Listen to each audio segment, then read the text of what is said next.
Welcome to the Love Your Story podcast. This is where I get to interview people with amazing life stories, where we discuss tools for living our best life stories. And really often, we get both at the same time, like today. Today, I bring you Talie Davis Weir from Ohio. She is a life and personal development coach that focuses on empowering leaders to create profound impact centered in joy.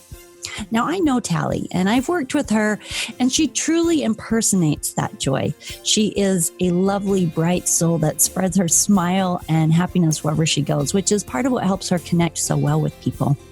She's also a mom, a ballroom dancer, and a leader of retreats. But the reason I've asked her on the show today is that she has a really interesting life story that involves living in a religious community, separating out of that community, divorcing her minister husband, and making her way into a life of purposeful creation and to where she is today. And taking in that story, that journey of the highs and lows of that is a really interesting life space, an interesting hero's journey that I wanted to share with you. So stay tuned for her story and some tips on mindset, joy, regardless of circumstances, and a few inside coaching tips from Talie.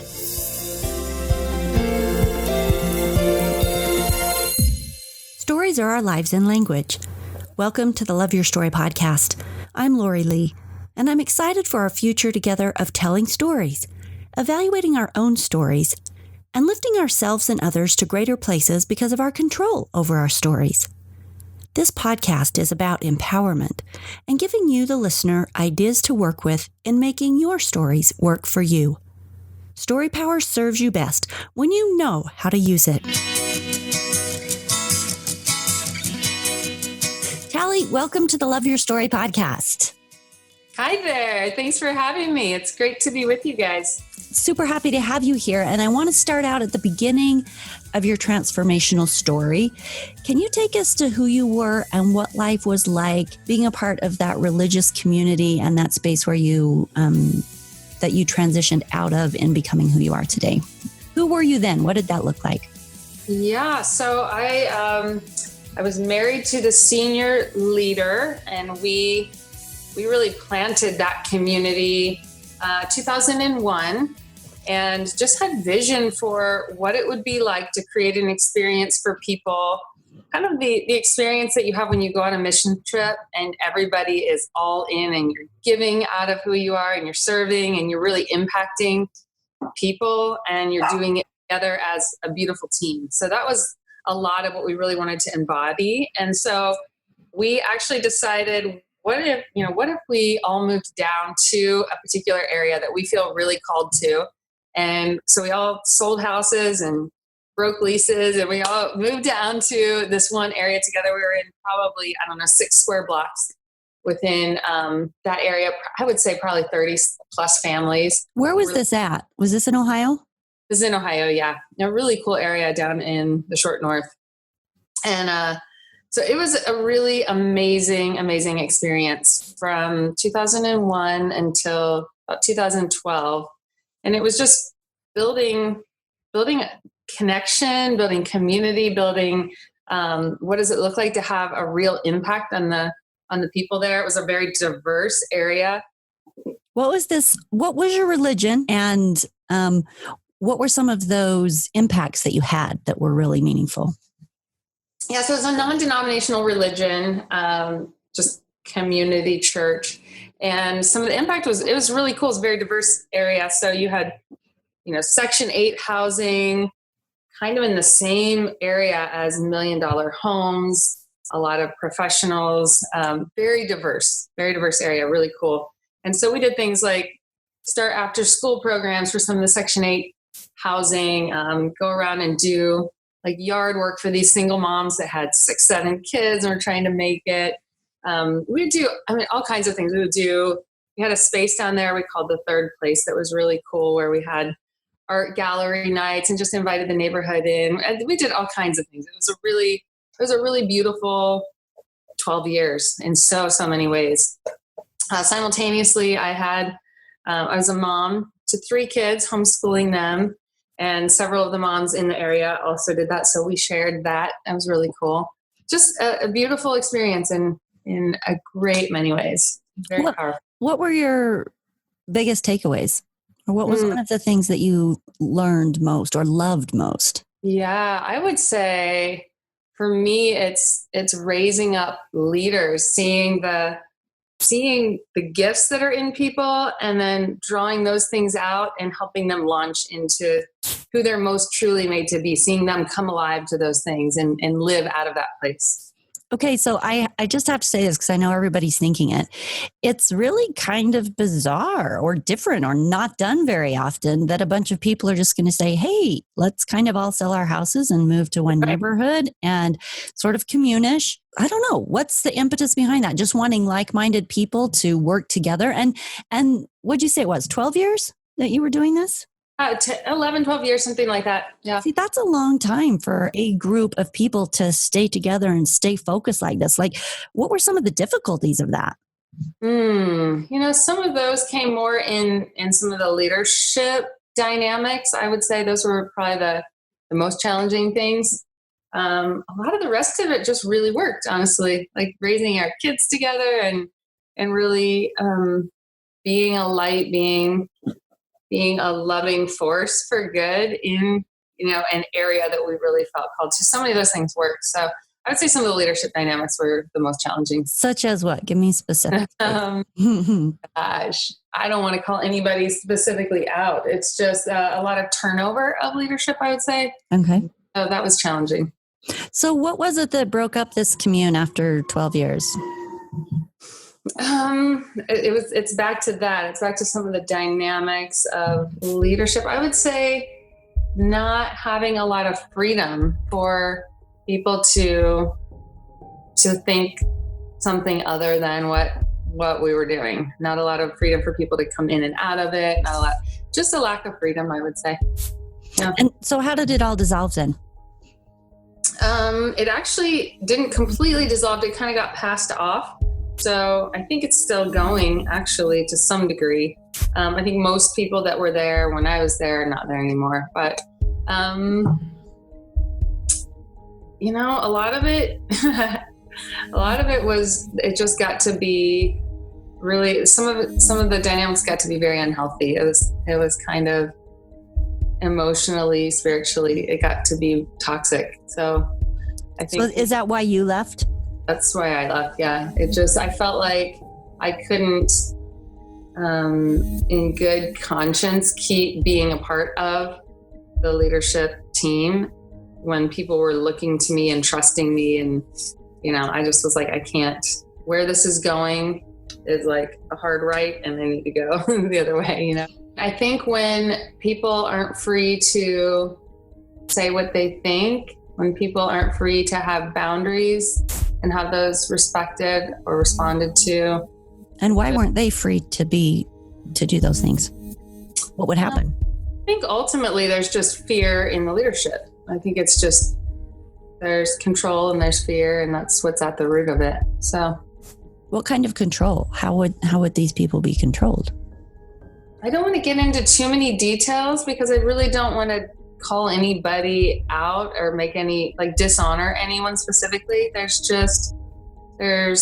breakdown in healthy leadership, I would say. Obviously, whenever you're dealing with people and specifically in groups like this, there are power dynamics. But what does that look like specifically in this situation? That how were people controlled? Were they ostracized? Were they hurt? What happened if they had different thoughts than what the leadership had? Mm-hmm. Ostracized, made to look wrong or bad. A lot of it was spiritual, using what God says or what someone feels like God is saying, or scripture, or things getting twisted. So people made to look wrong, be made wrong. I guess subtle ostracizing of that person, like we need to turn them over to their own thing and they can't associate, that kind of thing. Just a lot of bullying kind of behavior. Okay. And so that's why you left, because you didn't want to be a part of that. It just got to be very, very, very unhealthy. And the more healthy boundaries I tried to put in, the more control kind of clamped down. It just got to be incredibly unhealthy. So is this when you got divorced? When you left?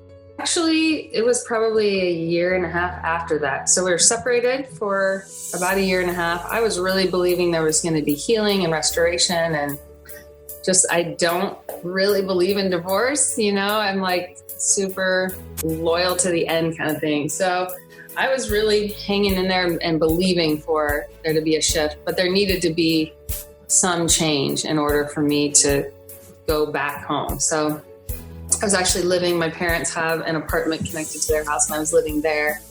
And it was, gosh, I don't know, maybe a year into this. And then he filed for divorce. And I was kind of like, no. And then found out more and more details around things. And I was like, gosh, and nothing was shifting, nothing was changing. So yeah, ended up, I think it was like 18 months later or something like that. So where'd you have to go to get through that? What kind of inner strength and things did it take? And feel free to share the emotion of that part of your journey. That's big stuff. Yeah, it was a lot of loss, kind of all at the same time. I from my sophomore year in high school, I was really clear that I was made to raise up leaders and pour into people and see them developed into that whole thing that I said earlier about helping people come alive to who they most truly are and really have an impact on the world for good. And doing it in the context of ministry was the only model I really had in front of me for what that might look like. I kind of considered counseling, and then I was like, it's not quite it. Ministry seemed like it fit most of the things I was really longing for and wanting to live out of. So it was losing a lot of that all at the same time. You know, it was the loss of what I always believed our family was going to be. It was the loss of, you know, who I felt like my best friend was, loss of husband, protector, provider, a lot of those pieces all in one. And then, the loss of getting to be part of this community, and then all that we had been building for so many years. I mean, it's doing that kind of work almost feels like having another child. You know, it's like for so many hours. Yeah. Focus. So it was the loss of a lot of things all at the same time, and just going, oh my gosh. And it being so against what was in my paradigm in terms of family and marriage and all of that. I was just like, wow.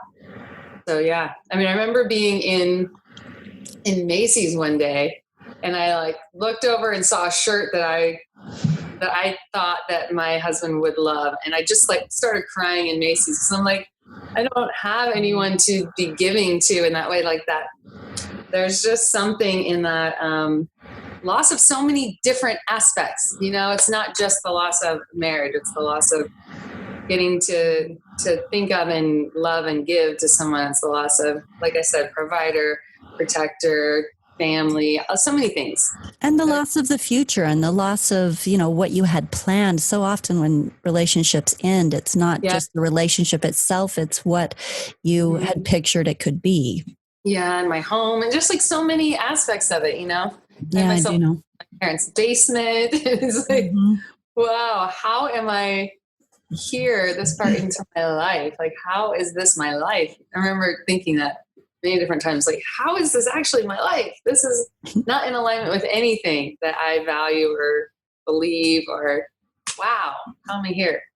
See, and I don't know how much you know of my story, but the whole Love Your Story podcast was started specifically because I didn't love my story because of the same things you're talking about. Only I had been through divorce 3 times, and it's not part of my religious upbringing either, or my familial expectations or any of those things. And it was very literally that exact same thing of going, how in the world did my life turn out like this when I have tried to do the right things? You know, I've worked toward good things. I've fought for all of the things that I was supposed to fight for. This is not my life. And it was a whole process of learning to love my story and being at peace with where I had been and what I had learned and what had happened, and being able to accept the messiness of it, rather than hate it, rather than be ashamed of it. So I really do understand all the things you're saying.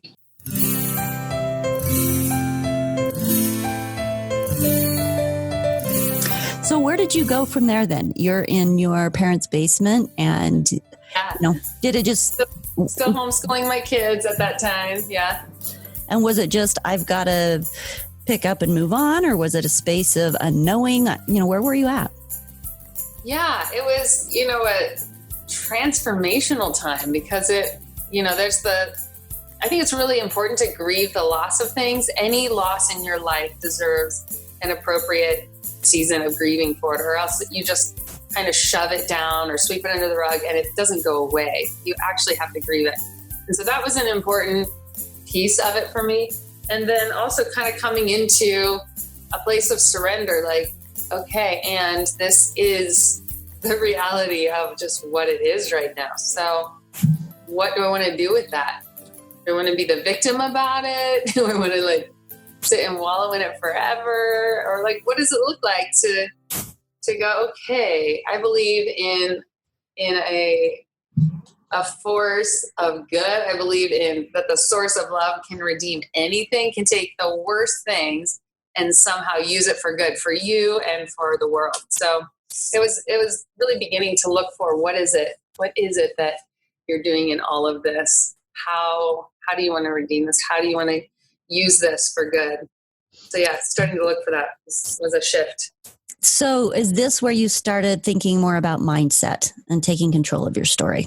That was in there a little bit the whole time, but there was also the real awareness that if I don't grieve this, it's actually going to have negative effects. So I think that mindset was there all the time. And there was, even in the worst of it, there was looking for what are the gifts that, what are the things that are there that I can be thankful for. And I had this journal that I called my stone of remembrance, because I didn't want to forget the little things day in, day out that were happening that were beautiful gifts to me. And I knew that season would end up being kind of like a blur in a lot of ways. And so I wanted to remember the groceries that showed up on my back porch, or, the friends that were like, let me take the kids and you go get some time for you, or, the work that would come in, or the anonymous note of encouragement. There's just daily things. Every day there were beautiful gifts to me. And so I just kept a journal of those things. And what you focus on really does expand. And so I wanted to make sure I had places where I was focusing on things that were good about what was going on. So that was really helpful. So mindset was kind of in there all along, and the mess and the grieving and, all of it is simultaneously happening. And that's another thing I really learned, is that grief is like that. It's not all terrible and then you get over it. It shows up. For me, it was the experience like waves crashing on the shore. It's all this pain would wash up, and then I would just allow myself to be in it, to cry, to be sad, to be angry, whatever was there.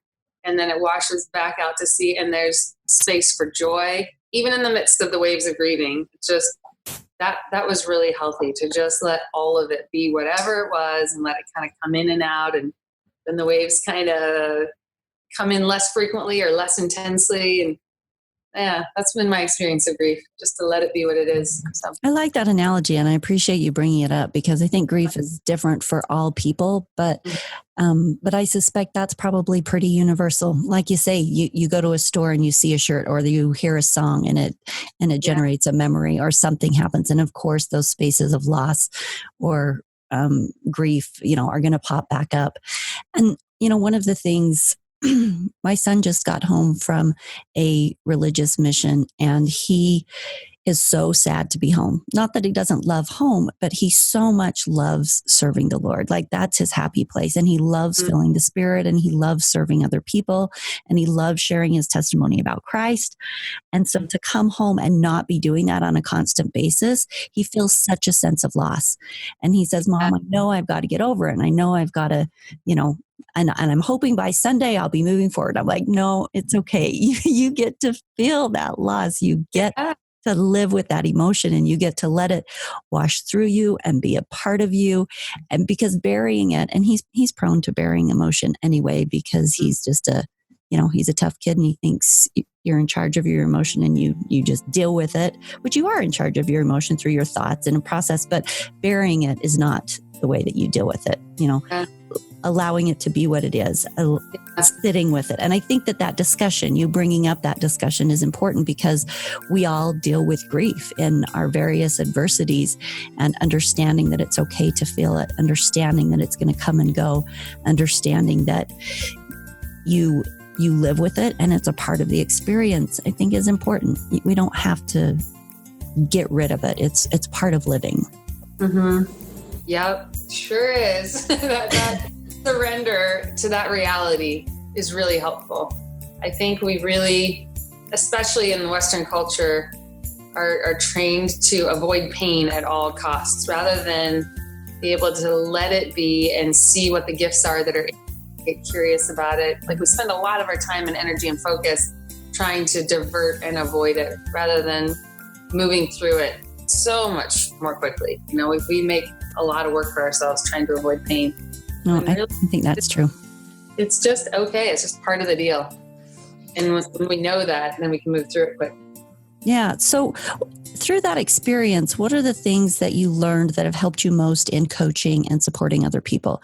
Because, I hear you saying, sharing the disappointment, the sadness, the loss of that story. And I hear you at the same time saying, I always knew that I was here to support and build other people. But I'll be honest with you, Talie, you cannot feel the empathy that you need to feel. You cannot connect with people the way that you want and need and were, foreordained in your space to connect with people, unless you have trying, difficult life experiences that allow you to have the empathy you need to connect without judgment with people. Yes. And so while your experiences have been, difficult, and I suspect you'll have more, but for you who want to be a leader and a builder of people, you're going to need all of those experiences to help you actually make those connections.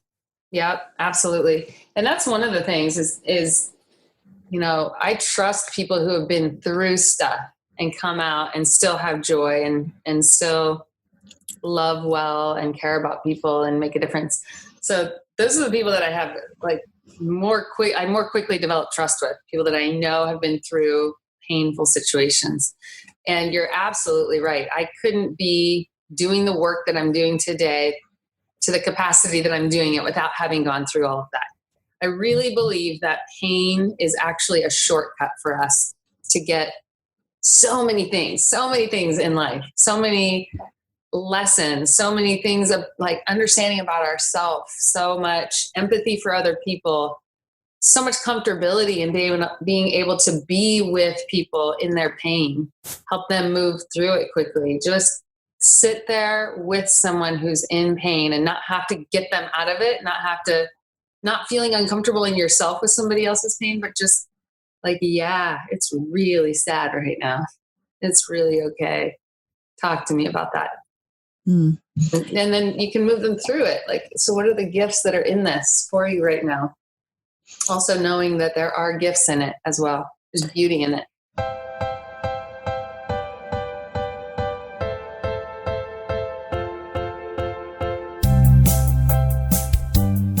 So where did you go between homeschooling your kids in your mom's basement to when I met you at the Next Level Emotional Intelligence trainings? I was actually there still. When you first met me, I was still living in my parents' basement. Okay. So I met Talie because there's, for those of you that listen to the podcast all the time, you'll know my references to Next Level and the emotional intelligence training. But the very first one I went to, the very first discovery workshop, I met Talie because during one of our breaks, we were out getting warm. The conference hall had been really air conditioned and it was cold. And so we were out on the sidewalk trying to warm up in the middle of the day. And she opened up this blanket, spread it out on the sidewalk and started pulling out food. And, people we didn't even I didn't know her. She's like, sit down, let's have a picnic. And so everybody pulled out their snacks and we started picnicking, and that was how I met her. That's great first memory. I love it. So you were still there then. And then tell me a little bit about what you took out of your next level training and where it propelled you into your coaching. Interesting, because I had just started coaching.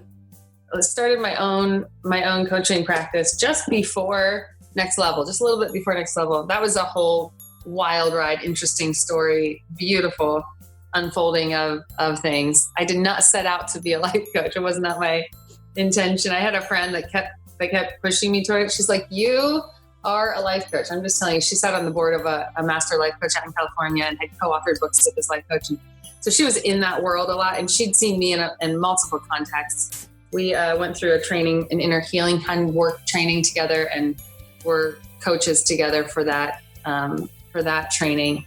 So she got to see me in that, and then she came to our church a lot. She was just very much in the mix. And she's like, I am telling you, I have seen you in so many contexts, and what you do is life coaching. The way that you mentor people, the way that you lead and facilitate, like you have the heart of a coach. I really think you should consider getting your certification. And at that time, my mindset was just like, I am a mess right now. Like I'm not coaching anyone. Are you serious? Like, I don't think I'm qualified to be coaching anybody's life right now. And she just really encouraged me. She's like, it's the mess that you go through that qualifies you to be, it's what we just talked about, and she's like, the way you're walking through it is so beautiful. There's just so many things that align together. So I found myself sitting in a certification program, like completely not planning it. It was amazing.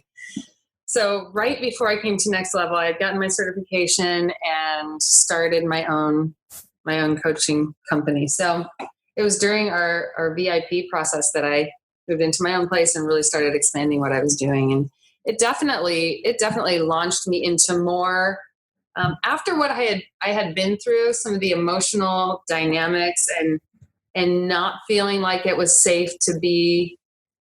I mean, I was great at the safety and the warmth and the encouragement and support, those pieces of coaching, which are all super important. But there's also the pieces that being really direct and like, this thing is getting in your way. This thing is causing you to be in this pattern of breakdown. That part of it I wasn't as comfortable with because of past experiences. It wasn't good to do that. It wasn't helpful to do that.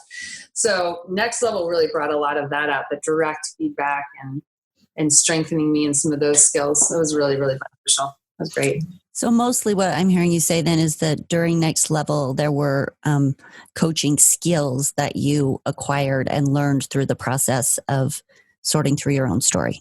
Yeah, it just made me not dance around things as much. Kind of like, well, you could work on that. It was just like, hey, this thing, let's talk about it. It's just hurting you. It's getting in your way. It's slowing down your process, and you're really made for this. This isn't actually you. So you said something about acknowledging the things that hold us back without making ourselves wrong for those things. And I really like that idea, because I think we don't need more to feel bad about.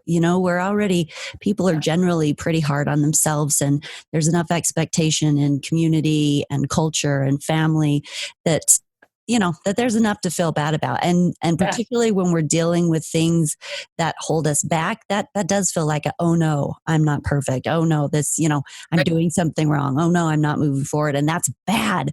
But I like the idea of it not making it wrong. And that gives us power to move through it. So tell us about that idea. Yeah, well, this is very foundational for me. At the center of all of that is the belief that every single person in their authenticity, in who they most truly are, is just magnificently beautiful, just amazing. And the things that are, I don't know, kind of weird about us, or that make it hard to connect, or that don't work or create breakdown in relationships, all of those things, those are these protection mechanisms that we put up. That's not the true us. And so give me some examples of some of those. Okay. So people pleasing. If you struggle with, man, I just want everybody to like me. I want that sense of approval. That's one of our core longings that all of us on an emotional level have to have the same way physically we need air and water and food and sleep.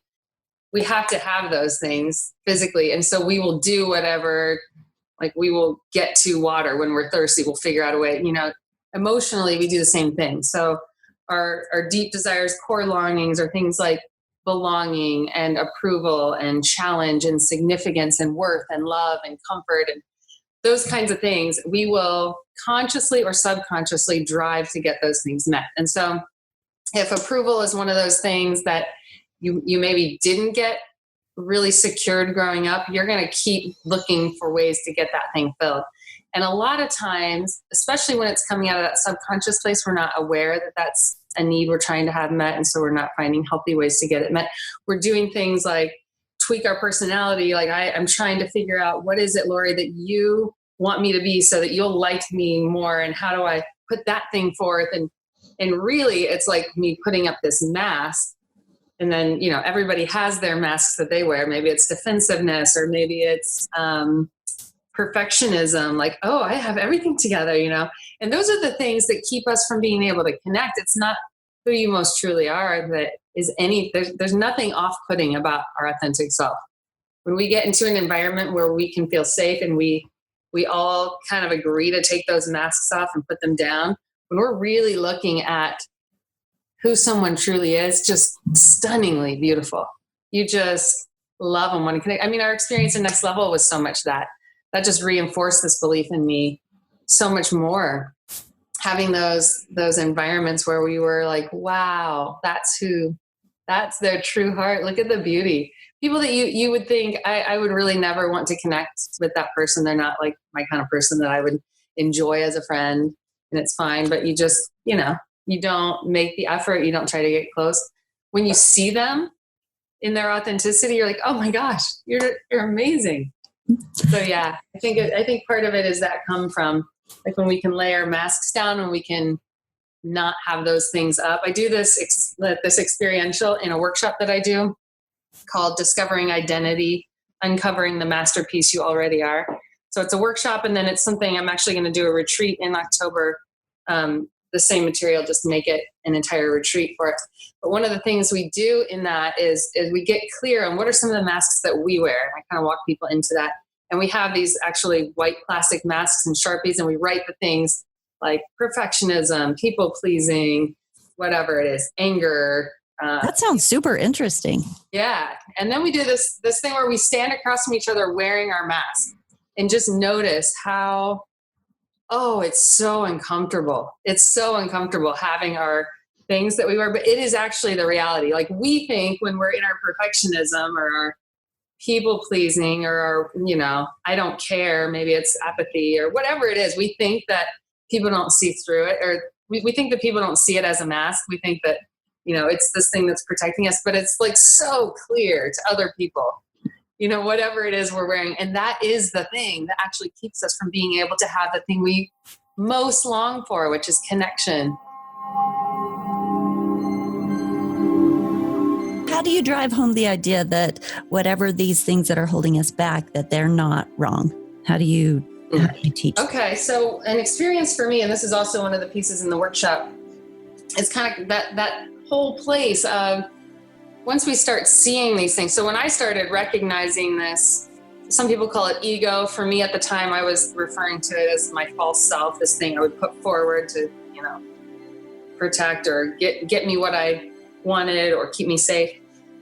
When I started recognizing that, I had so much disdain for it. I was like, stop doing that thing. You're doing that approval seeking thing. It's so unattractive. Stop doing it. I was like beating myself up for it, which was actually just making it worse. And at some point I was sitting with my journal. I remember being on my couch early one morning, I had a candle going, I was doing my quiet time, I was journaling, and I was in the space of kind of looking at that thing and being annoyed with it. And then there was something that just washed over me that was like, now the language that I have for it is what we were saying earlier. Like, why am I making myself wrong about this?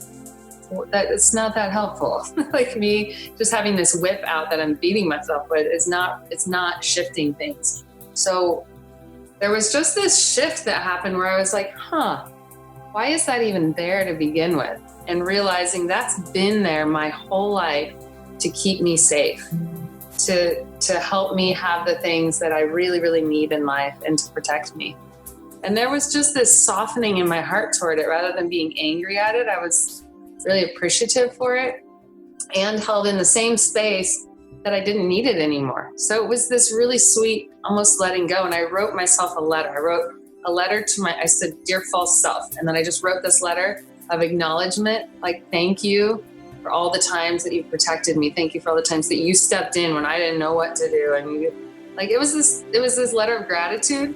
And then at the end, it was like kind of became a letter of dismissal, like, thank you. And I don't actually need you anymore. I have this sense of approval for me, it was my experience of God, this voice of belonging, this voice of acknowledgement, this voice of affirmation that really I wanted to trade out for this protection mechanism stuff that didn't work anymore.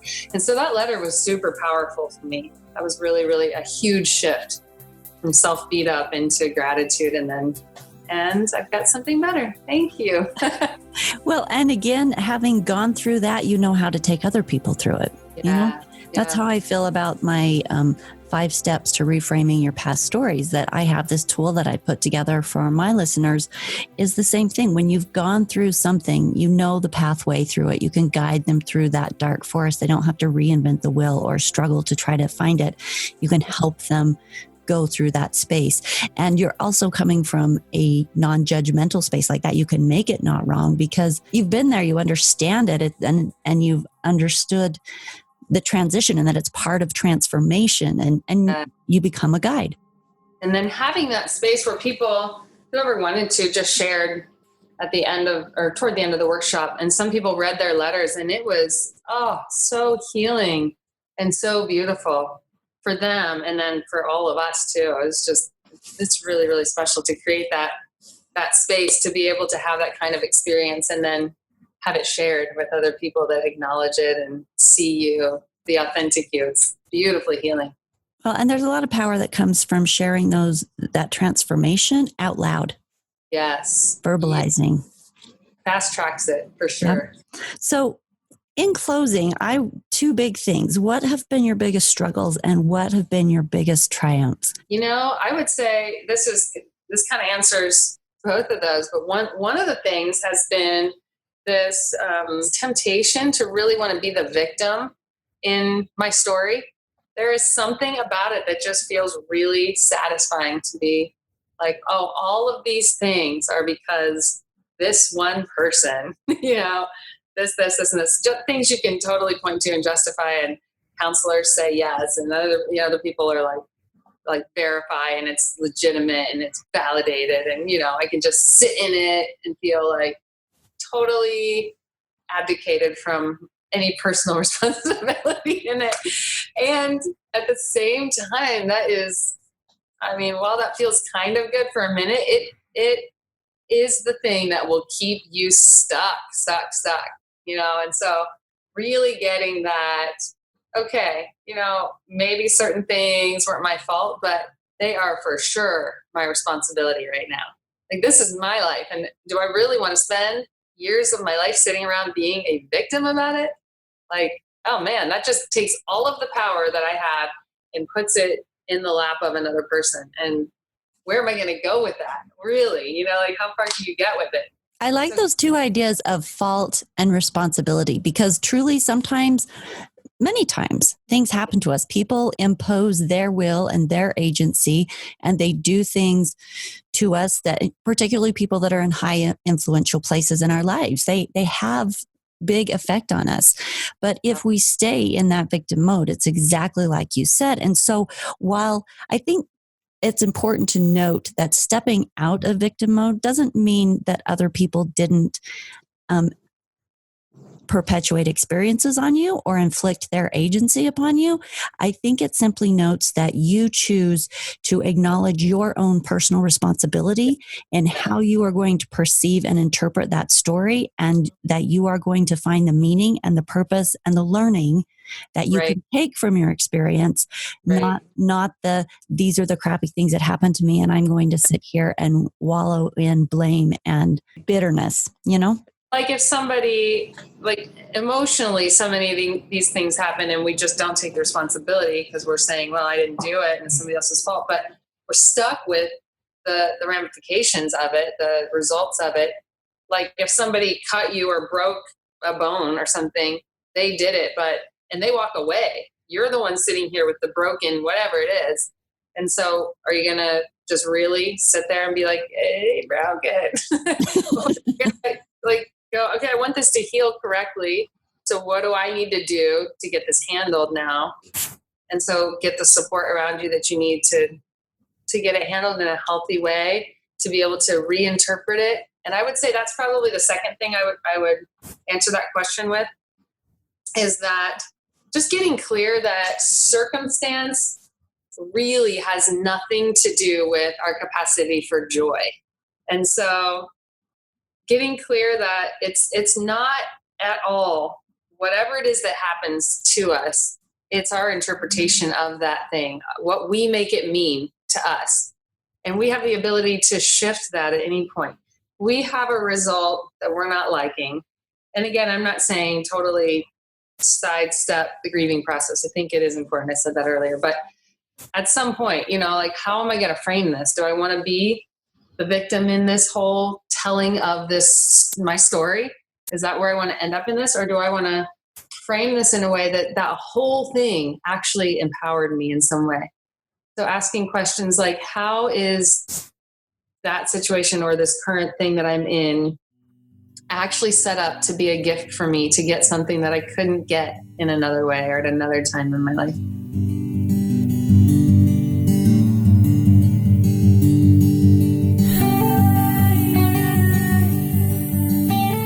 Beautifully said. And what a great space to end the podcast on, because you are taking the words out of my mouth.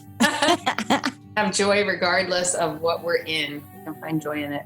So if people want to get in touch with you, how do they find you? Or if they're interested in that workshop you were talking about, where can they find information on that?